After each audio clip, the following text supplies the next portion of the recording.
Hi, I'm Dr. Boyce Watkins from the Black Wealth Bootcamp, and I want to talk about something that I think every African American needs to think about very carefully when it comes to wealth building. The first step toward building wealth is to accumulate money and keep it as your own. It also comes down to being able to do good things with that money that will allow your wealth to grow over time. You see, wealth is not something that's built in a day. It's not something that happens very quickly all the time. Sometimes you're lucky, but most of the time it doesn't happen that way. It's about sort of creating a culture that allows you to then grow your wealth because you're doing things on a day-to-day, week-to-week, month-to-month basis that are allowing assets to accumulate. Wealth is an accumulation process. Think about snow. Think about the way snow accumulates in your community. One snowflake does not create a snowstorm. 10 minutes of snow will not give you 5 feet of snow on the ground. It's those little flakes over and over and over again in a continuous process that build up and create the snowstorm, right? So you want to think of your wealth as kind of the same way, like filling up water in a bucket or piling snow up on a hill. It's going to be a continuous effort where, because your culture is so driven and so connected to the saving process, that your wealth just automatically grows just because of that. So I want to give six things that every black person should know about saving. I want to move my face off the grid a little bit so I don't get in your way. Let's get to it. Let's talk about this and how we can save money. Okay, first of all, first and foremost, I think you should understand why saving is important. And sorry about this slide. I'm just throwing stuff everywhere. Saving is very important because if you don't save, you have to save your money so your money can save you. You see, a lot of us are stuck in situations where we feel financially trapped. We feel stuck. We feel like our life is not our own. We feel that it was created by somebody else. We feel that we are in situations that are intolerable. We're stressed out. Many of us are enslaved. See, a lot of people think that in order to be a slave, you have to not be getting paid. But actually, there are a whole lot of slaves that are getting paid every single day. So, by the way, just forgive me for the fact that I can't control my slides. I'm just knocking them all over the place. But the information is what matters here. So a lot of people they have this misconception that you have to be unpaid in order to be a slave. They're absolutely wrong. To be a slave, you pretty much have to have a lack of freedom. You see, so even if you're being paid, even if you're being compensated, if somebody's forcing you to do something, or if you have to do something you don't want to do that's against your will because you're constrained, then to some extent some would say that you've been made a slave by capitalism, or maybe a slave by your own habits, made a slave by your own choices, your own situations, and your situation for the most part, most of the time, was created by you. So saving your money so your money can save you is very important. Your money can liberate you. It can also protect you when things go wrong. Car breaks down, you have a family emergency. Savings is extremely important. In fact, in the long-term wealth building process, in the long-term investing process, the first thing you want to do is save money. You want to save that emergency fund, 3 to 6 months worth of living expenses available in case something goes down. You have that in your bank account where it's easily available. That's really important. You know, basically, as I mentioned, it's a difference between freedom and slavery, and I think that's important. I want you to understand that. So what's one way to save? Well, the way that I got started saving, just so you know, for the record, for full disclosure, I was not a saver growing up. My grandmother used to talk to me, my beloved grandmother Felicia, who passed away a couple years ago. She was my first finance teacher. She was the first person that taught me about money. And one of the most important things that she taught me is that your financial situation really is a reflection of your personality. It's not so much a reflection of how much you know, but a reflection of how you respond to things in your environment. For example, if you are a spender, then when you get money, you're going to let it go because you're used to making it rain. You have a personality that says, that money burns a hole in my pocket, so I'm dying to spend this money. The same way somebody is dying to go grab a can of potato chips or a bag of potato chips and start eating the potato chips because they're bored, right?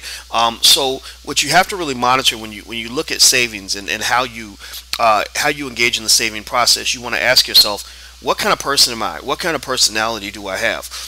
For me, my personality was I was a spender. I like to make it rain. You know, not so much. Maybe not so much in the traditional sense, but maybe if I'm out to dinner with my friends, I like picking up the bill. or if I had money in my pocket, I felt the need to spend it. I had a hard time knowing the difference between what I wanted and what I needed. And I think that's very, very important. So one of the solutions that I came up with that actually helped me save a lot of money in a reasonably short amount of time was I just had my money auto deducted from my paycheck. So I'd have a certain amount of money. When you set up these auto deductions on, on your check, you can tell them which accounts to put them in. If you get an investment account at Ameritrade or E-Trade, they can let you auto deduct out of your paycheck and have a certain amount of money put into your investment account. And what I found was that, again, this is psychological, this is for my personality. I found that when I would have money auto deducted, I didn't miss it. I didn't know it was there. I didn't think about it. Out of sight, out of mind. So sometimes you have to play those mind tricks with yourself to get yourself to do the right thing. So put your money in some place where it's not easy to get to. Your primary bank might be one place, but for some people, when they have a savings account that's easily accessible, they just see the savings account as a filler for when their checking account gets empty. So if that's you, if you're that kind of person, you may want to lock your money away. Even with my grandmother, I used to actually send money to my grandmother and tell her, do not give me this money for a year. I don't care how much I ask you for it. And I gave it to her, and I gave her that trust because I knew that when my grandmother said she was going to do something, she always did it. So you may have to find your own little trick to save your money, and hopefully that trick will work for you. Now I'm going to move my face out of the way again so you can check out this slide down here at the bottom. Here's the results of a research study done by Prudential in 2013, and it says this: nearly half of African American Okay, it's a typo. Nearly half of all African Americans have a workplace retirement plan, such as a 401k, and 8 in 10 eligible to contribute are doing so. Yet, many continue to contribute less than their employer match or take loans from their plans. So basically, that means that most African Americans have access to a 401k, which is a retirement plan, a long-term savings vehicle, but yet at the same time, most of us don't take full advantage of the plan. The employer might have a match where they say, look, if you put up 1,000, we'll put up 1,000. You put up 2,000, we'll put up 2,000. That's free money. So that employee match or that employer match is something that you want to take advantage of. Also, you want to be very, very careful about borrowing against your retirement plan. I know sometimes things happen. Sometimes we hit financial emergencies and you have to do it. But there's a difference between borrowing against your retirement plan because you have to versus borrowing against your retirement plan because you want to. Now, here's another tip on savings, and I'm going to move my face again, which will probably turn off the slide, but it's okay. I'll just hit the button again. The thing about budgeting when it comes to savings, and this is something that's really important. A lot of people think that saving should be something that happens after you pay all your important bills. After you pay all the stuff you have to pay, you save what's left. That's not true. It should be the exact opposite. Actually, your savings should be the top priority in your budget. You should put that not at the bottom of your budget, but actually at the top where savings comes out first, because there's no greater priority than you and your family. You and your family having financial security. So if your goal is to save $200 a month, then you take that out at the top of your budget or have it auto deducted at the top, and then you just make the rest work however it's going to work. By doing that, by prioritizing yourself, you're more likely to save than you are if you don't prioritize yourself. Another way to save money is just don't give your money away. You see, one of the things that we have in this culture is we have a consumer-driven culture. We have a culture where you're kind of expected to buy all this stuff that's marketed to you heavily to get you addicted, to make you believe that you need it. It's all psychological. They play with your mind. So the same way you're trying to brainwash yourself or trying to put yourself in the habit of saving your money, there are corporations that are trying to put you into the habit of giving your money away. You see, it's all about mental manipulation. It happens all over the place. It happens on even Facebook. Even Facebook has psychologists that study how to make you click on things, how to get you addicted to Facebook, so that you might want to walk away, but you won't be able to walk away because you need Facebook every day. Well, corporations have become experts at this. They know everything about you. They study all your habits. They know where you like to go on vacation. They know how many kids you got. They know what you like to buy, and it's only getting worse on the internet. So what they do is they peep you out. They look at all this data, they crunch the data, and then they give you the product right in front of your face that they know that you're going to want based on the data that they've collected about you. So you have to be very careful to kind of fight against that and avoid giving your money away in the first place. One of the biggest challenges that African Americans have is that not only do we give our money away, but we give our money away to companies that are outside of our community. That's a very, very bad habit that's leading to financial genocide in a way, if you want to call it that. Because if you look at, I mentioned this in a previous lecture on the boot camp not too long ago, that the African American spending power being $1.1 trillion means that we actually have enough money in our community to create 12.2 million jobs. That's certainly enough to fill the unemployment gap, and almost enough to obtain full employment within the black community, meaning every person who wants a job can get a job. It's not quite there, but almost. So we've got a lot of money there, and the thing is that this money is going toward creating jobs, but most of those jobs are being created in other communities. They're being created for other people. They're being created for people who don't care about you, and I think that's very important. Your money is your power. You can't give your power away. So you want to avoid impulsive spending whenever possible. Dr. Tommy Whitler at DePaul University does a lot of research on consumer behavior. He also does research on impulsive spending and how companies go about playing with your head in order to get you to make purchases that you don't really want to make. It's no different from the way you might have a man that wants to that wants to fill your wine bottle up if he's trying to get you to sleep with him or something like that, right? So corporations, except they're not malevolent, excuse me, they're not benevolent in terms of how they want to interact with you. They're actually malevolent in the sense that they want to take your money, leave you broke, and make you financially dependent. So avoid high fixed expenses. High fixed expenses create what they call leverage. Leverage, it's like you think about a seesaw. A seesaw, imagine a seesaw that's small versus one that's big. The small one is going to go up and down, not very much. The big one's going to go way up and way down. When you come down, it's like boom. Remember that when you were little, and it would crash your butt, and your butt would be hurting because you went so high on the seesaw.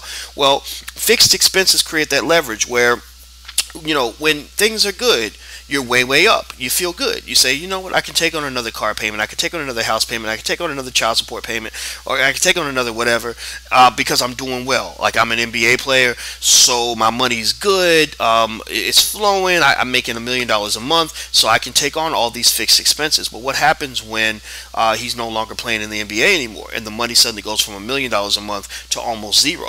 Well, then suddenly the crash hits. Boom. He's dealing with all these high fixed expenses that aren't going to go away, but the revenue has gone away. You see, a lot of times we don't realize that you shouldn't have too many fixed expenses if you don't have fixed revenue. Every time you take on a fixed expense obligation, some sort of regular monthly payment, you're putting yourself at risk. So you want to avoid high fixed expenses. Child support is a huge killer. I mean, I can't say that enough times. I have seen so many people get devastated by having babies all over the place, and they're paying all these different people to raise their kids. That's a great way to end up outside the economic system and to struggle for life. So avoid high fixed expenses every month if you can. Eliminate high interest credit card debt. Credit card companies, of course, they're also there to be your financial pimp if that's what you want them to be. If you're paying off your credit card debt, which I recommend getting rid of as much as possible. My grandmother used to be big on that. My grandmother used to have she used to have 2 or 3 credit cards, but she'd have perfect credit, and her balance would always be zero. She had the credit cards in case of emergency. I love my grandma. In case you wonder, I always talk about my grandma. I give tribute to the amazing people who made me whatever I am today. Whatever you think I am today, I owe it to them. And one of the things about credit cards is that when you're looking to eliminate debt, you see, there are people who will tell you shouldn't have any debt at all, like a Dave Ramsey type might say that. I don't agree with that. I don't think debt is always bad, but I do think there's a difference between healthy debt and unhealthy debt. It's just like sugar or salt or whatever. Sugar is not always horrible. Sometimes sugar is okay. Sometimes it tastes good. Sometimes it's not going to hurt you. But if you're eating sugar all the time, then it's bad. So debt's the same way. If you've got debt for a small business, a small amount of debt for a small business, I don't think that's a bad thing. If you got a small amount of debt because you used it to go to school, I don't think that's a bad thing. If you got a small amount of debt because you wanted to buy a house, I don't think that's a bad thing. But if you have a lot of debt and too much debt to the point where you can't repay it, that's a problem.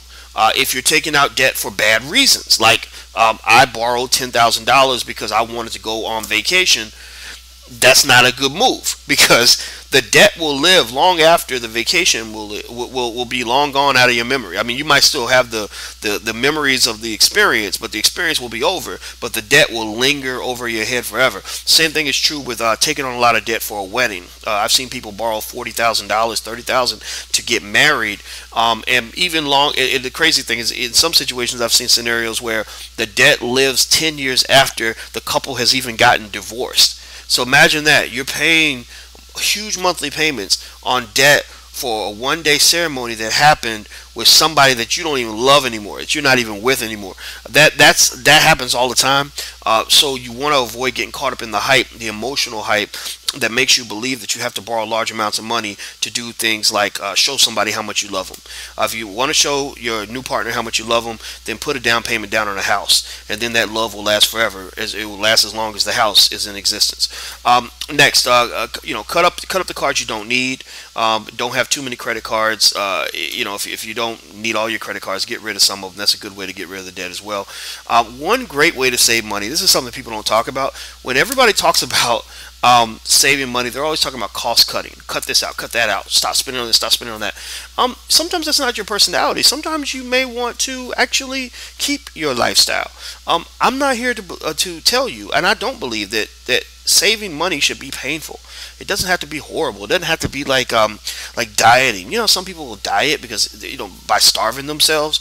I don't think you have to starve yourself. Sometimes you could lose weight by exercising, right? Well, the same thing is true with money. Sometimes you can save money much easier just by finding more money to save. If you increase your income and put that new money towards savings, then you will get a natural nest egg without having to cut into your existing income or your existing revenue stream. So you may want to challenge yourself. And this is something I'm real big on. I'm real big on having side hustles. And the reason is that black people become incredibly vulnerable, not just because we depend on white people to pay most of our bills. And I tell it like it is, just so you know. The Black Wealth Boot Camp is unapologetically black. We're not here to use those little watered down words like multicultural and all that. No, this is black people trying to avoid dependence upon the people who historically have oppressed us and the people who don't like us very much to this day. You know it's true. I know it's true. The difference is that many of us are just afraid to say it like it is. The fact of the matter is that we're vulnerable, one, because we're getting all of our money from people who don't like us very much. We're not saving our money. Many of us are taking on too much debt. And then finally, most importantly, we're getting all of our money from one source. So a lot of people think that you have job security because they think having a job is more secure than, say, being an entrepreneur, when actually it's very, very risky to have one job with one source of income, because that means that as soon as somebody cuts off that water faucet, you're going to be devastated.